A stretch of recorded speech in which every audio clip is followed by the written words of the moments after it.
Anténor Firmin, de l'égalité des races humaines, anthropologie positive, avant Cheikh Anta Diop. Il avait déjà expliqué, regardez le nombre de pages, c'est un ouvrage qui fait, vous voyez, 408 pages. 408 pages. Cet Haïtien a frappé très fort. Il a frappé tellement fort qu'on l'a enlevé de l'histoire.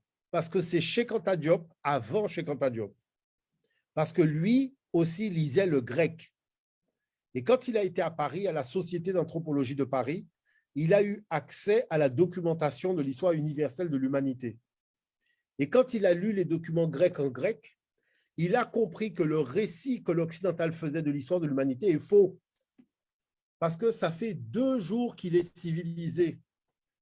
Je suis allé au Caire, dans un restaurant, avec un document égyptien écrit en démotique. Démotique, c'est une écriture cursive qui est une photocopie de l'arabe, sauf que c'est une écriture africaine. Et je leur ai dit, est-ce que quelqu'un peut me traduire ce document-là en français? Et ils ont pris le document sur une table et ils ont commencé à tenter de lire le document. Moi, je les ai laissés dans un premier temps. Et dans un deuxième temps, je leur ai dit, vous savez, en fait, ce n'est pas de l'arabe.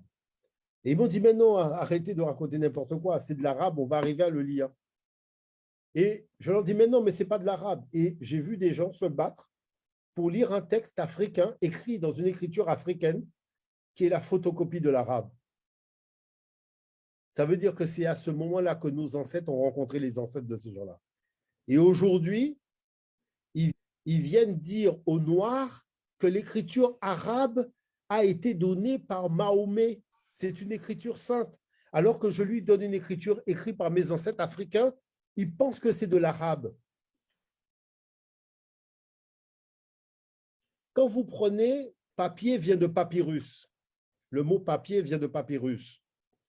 Est-ce que vous pensez que nos ancêtres auraient inventé le papier sans l'écriture qui va avec? Mais A, B, C, D, E, F, G, H, ça vient de l'Afrique. Je peux vous montrer ça?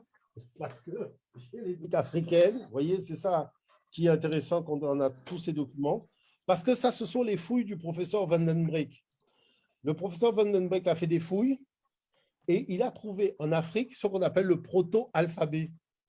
A, B, C, D, E, F, G, H. Et il ose dire que c'est des signes sans postérité, alors qu'il a bien vu qu'il avait accès donc au proto-alphabet. Vous voyez? Donc tout ça nous montre en fait qu'en réalité, il y a une mauvaise foi sur laquelle les gens s'appuient. Et je vous dis une chose sur la